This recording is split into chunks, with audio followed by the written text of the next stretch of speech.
When it comes to foreign migration, the first country that comes to mind is America. Under any special circumstances, when people have to leave their country, they generally prioritize United States. However, the situation in the land, famously known as the mother of exiles, has changed, and the person responsible for this shift is none other than the US President Donald Trump.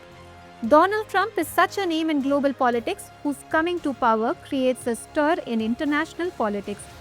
Be it his political ideology, his decisions, or his rhetoric, Trump has always stunned people with his work and decisions. Recently, once again, Trump made a decision that has sparked a new debate in the international corridors.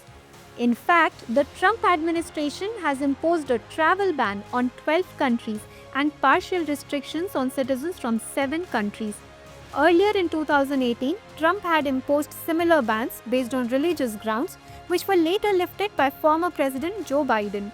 Let us tell you that the travel ban is a federal policy that prevents or restricts citizens of specific countries from entering the United States.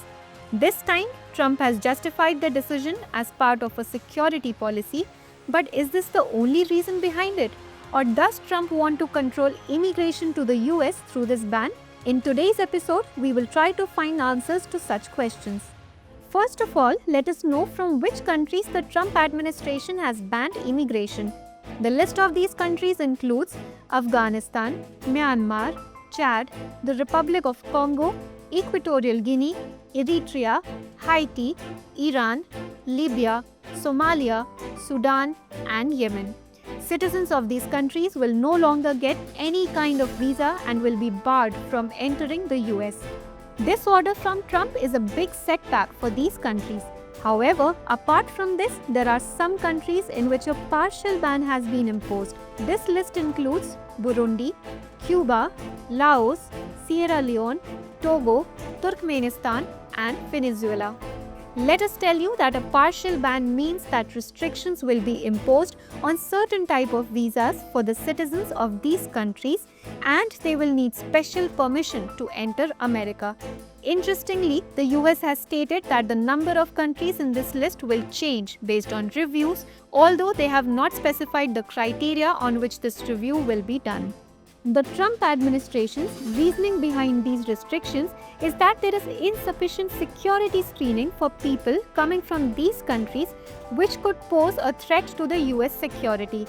The administration clearly stated that this step has been taken to ensure national security and public safety. They claim that the rising number of terrorist activities and criminal incidents in these countries led to this decision. However, there are some exceptions to this ban. Green card holders will be exempted from this ban, including those who have a way to get US citizenship. At the same time, people with dual citizenship who have one citizenship of America and the other of a banned country have also been exempted. Additionally, athletes and coaches traveling for sports events along with their families will be permitted to enter the US. Actually, the United States is one of the host countries of the World Cup in 2026 and the Summer Olympics in Los Angeles in 2028. Refugees who have already been granted asylum in the US are also exempt. Afghan citizens who supported the US government during the decades-long war after the terrorist attacks of September 11, 2001 also have come under this exemption. Apart from this, Iranians escaping religious persecution, especially people of minority communities like Christians, have also been exempted from the ban. Let us tell you that this decision of Trump has faced severe international criticism. Human rights organizations such as the Amnesty International and the Council on American Islamic Relations, or CAIR, have termed it discriminatory and thoughtless.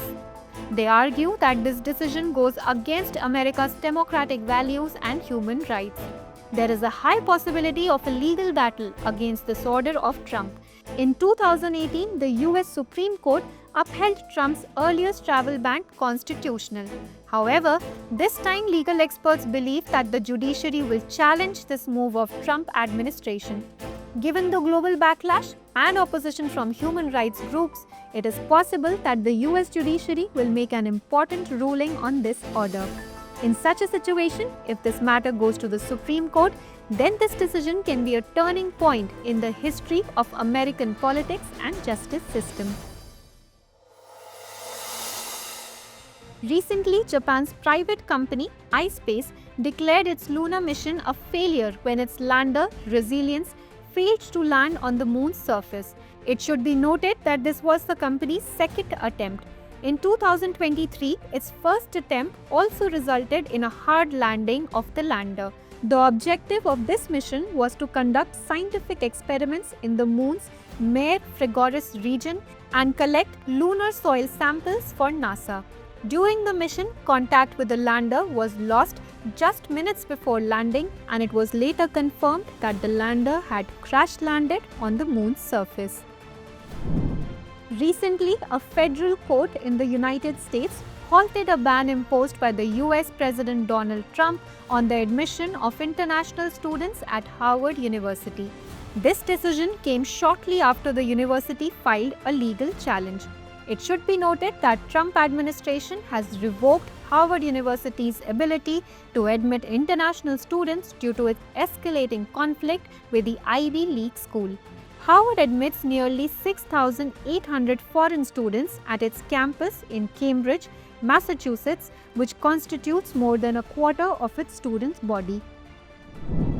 Recently, NATO has prepared to approve a plan for its member countries to spend 5% of their gross domestic product on defense.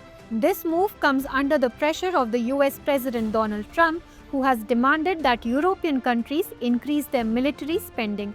The proposal includes 3.5% of the expenditure to be directly invested in military assets and 1.5% to be spent on areas such as cybersecurity and military infrastructure.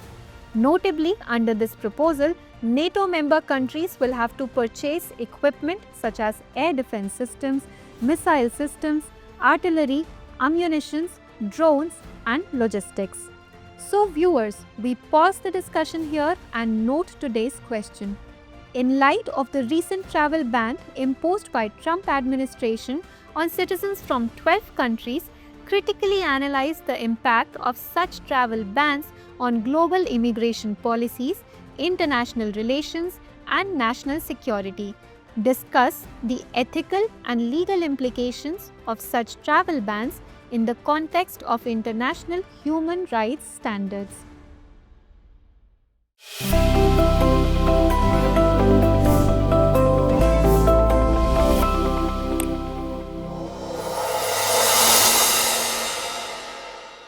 For more informative content, like, share and subscribe, and do not forget to press the bell icon to get the notifications.